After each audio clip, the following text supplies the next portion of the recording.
السلام عليكم ورحمة الله وبركاته. ازيكم حبايبي، عاملين ايه؟ صباح الخير او مساء الخير على حسب التوقيت اللي هتشوفوا فيه الفيديو دوت. النهارده بقى طبعا انتوا كنتوا عارفين من الفيديو اللي فات ان انا عملت مفاجأة لبسملة، وجبت لها المفرش اللي هي كان نفسها فيه. طبعا بسملة فوق في حجرتها. هطلع بقى دلوقتي، طبعا اخواتها الولدين عارفين. هطلع بقى دلوقتي ونشوف رد فعلها مع بعض لما تشوفوا المفاجأة اللي انا عاملاها لها. يلا بينا يا جماعة، بسم الله الرحمن الرحيم. يا جماعه هنجيب بقى المفرش وهندخل نعمل لبسمله المفاجاه. طبعا احنا لافينه كده. يلا ادخل على طول. انا فتحت الباب عشان تدخل على طول. يلا يلا انا دخلت، هي قاعده. هاي هلو، عندنا ايه النهارده؟ عندنا ايه؟ جايبين لها هديه. تعالى شيل بقى المروحه دي لورا شويه عشان اعرف ايه. ارفعها طب عشان ما تشيلش السجاده معاها. جايبين لك بقى مفاجاه، عاملين لك مفاجاه. هياسي يا ستي، هياسي. ايه مش قطه؟ تقول لي قطه ولا لا؟ لا مش قطه. افتحي، بس ما لسه صاحيه من النوم. افتحي. ما تخبطيش، افتحي. مفكره قطه، تقول لي قطه.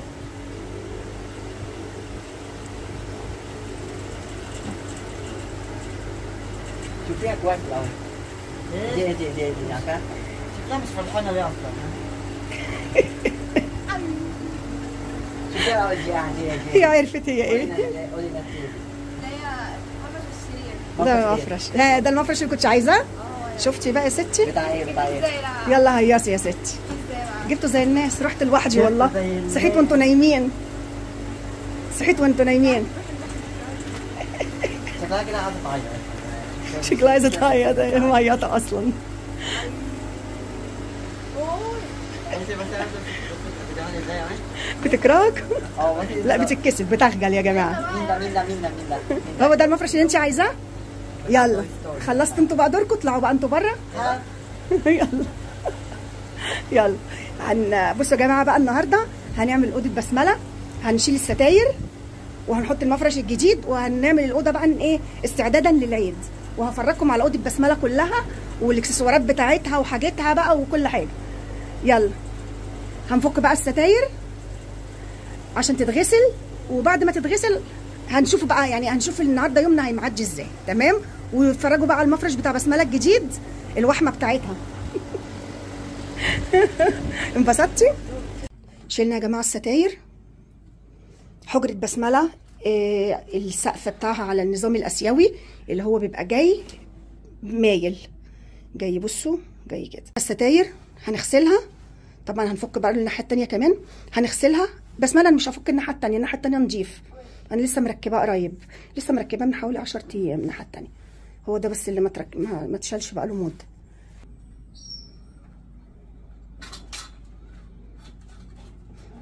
اوضه بسمله يا جماعه منوره رباني، لانها فيها الشباك كبير قوي. في شباك تاني هبوريه لكم دلوقتي.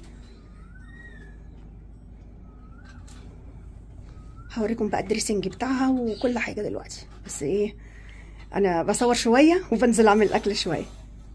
بسمله انت ناسيه واحده في النص.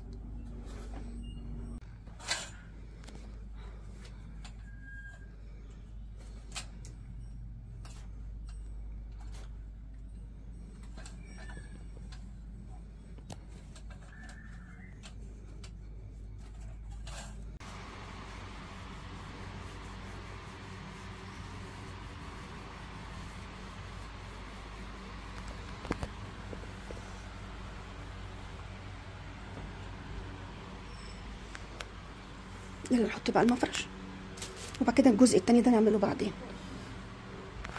نزلي بقى المخده. كان عندك المخده التانيه بس ما راحت فين؟ اوكي ماشي.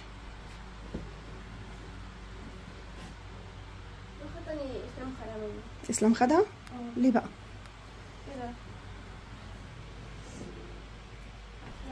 اظن انت خفيتي بعد ما شفتي المفرش. ما خفتش. معاكي ربنا، معاكي ربنا.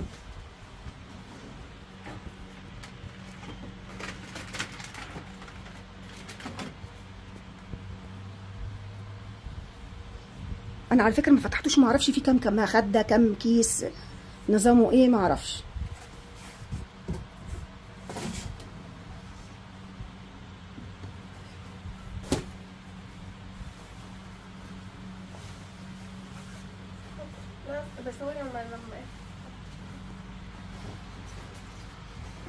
حلو اللون الاخضر اللي فيه ده، انا بحب الالوان الملعلعه.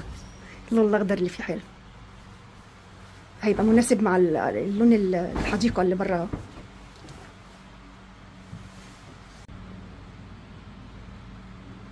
واحد طويل وواحد قصير. اه مخدة عادية. دي المخده العاديه. طب دخلي بقى مخدتك ايه. خديها هناك هناك واعمليها.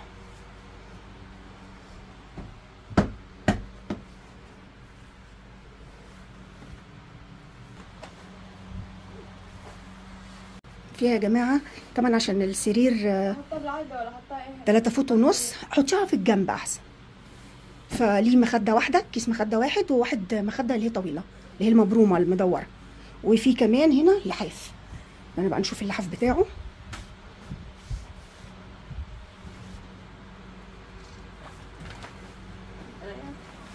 تعرفي يا بسمله كان هيليق مع الستاره الخضراء اللي هي الاولانيه بتاعتك، بس برضو الستاره دي فيها اخضر يا جماعه، هبقى اوريها لكم كمان شويه تكون الشمس مش ضاربه قوي كده.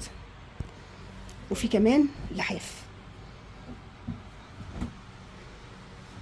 دي الحجره يا جماعه بعد ما خلصت وركبنا الستاير. هفتح لكم النور دلوقتي بس انا عايزه اوريكم اللون ده. دي الاباجوره اللي بسمله بتنام فيها. بصوا النجوم،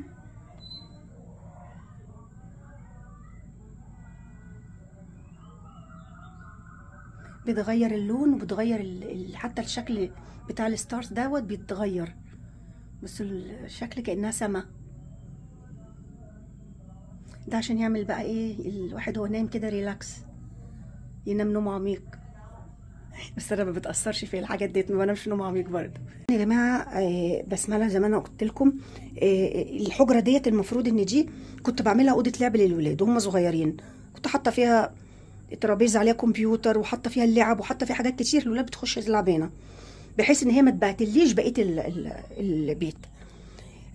لما بسمله كبرت شويه في السن وباباها حب ان احنا نعزل ما تنامش مع اخواتها في نفس الحجره، فدي كانت اقرب حجره ليها. انا عندي هنا في الدور دوت 4 اوض، وعندي في الدور اللي تحت الدور الارضي عندي 5 اوض، ففوق كله كومبليت خلاص يعني ما ينفعش. فطبعا ما كانش ينفع الا هي دي، ففضينا لها ديت وبقيت فيها. طبعا دي تعتبر اضيق مكان، اضيق اوضه، بس هي طويله يعني. هي استنى افتح لكم النور. بصوا دي كده بسمله. طبعا انا قلت لها في تحت عندي اوض واسعه، فقلت لها تاخدي اوضه من اللي تحت. قالت لي لا اشمعنى انتوا كلكم فوق وانا اللي اتحط تحت لوحدي، فما رضيتش. فدي كده ده كده المفرش يا جماعه. قولي لي ايه رايكم؟ مناسب مع الستاير، حلو تحفه بجد. والمهم ان انا فرحتها، اهم حاجه ان هي انبسطت. طبعا مناسب. تعالوا بقى اوريكم الناحيه التانيه. انا بحب الصوره دي قوي يا جماعه، بصوا شكلها تحفه. تعالوا بقى اوريكم الناحيه التانيه. دي الناحيه التانيه، ده يعتبر كأن الدريسنج بتاع بسمله. طبعا هي عندها دولاب وكل حاجه، بس هي بتحب تحط حاجتها كده زي ما قلت لكم. حاطه لبسها، وهنا بقى الشنط والحاجه، وهنا حاطه الشوز ديت بتاعتها، وهنا الميك اب والحاجات بتاعت الشعر كلها.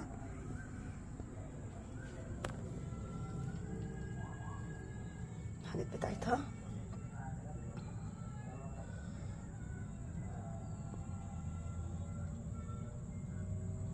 هنا برضو في الادراج. استنى افتح الادراج.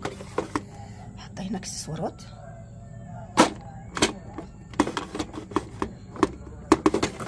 كذا درج بقى تحت بعضيه. يعني طبعا البنات بيبقى عندهم كركبه كتير. تمام. المرايه طبعا انا مغطياها او هي مغطياها عشان لما بتنام على السرير ما تشوفش نفسها فيها، فانا بقول لها غطيها كده افضل. فا ايه رايكم يا جماعه؟ النظافه حلوه ايا كان بقى، حجره ضيقه، حجره واسعه، حجره في قصر، حجره في بيت عادي، ايا كانت النظافه حلوه. انا حابه الستايل اللي هي عملته.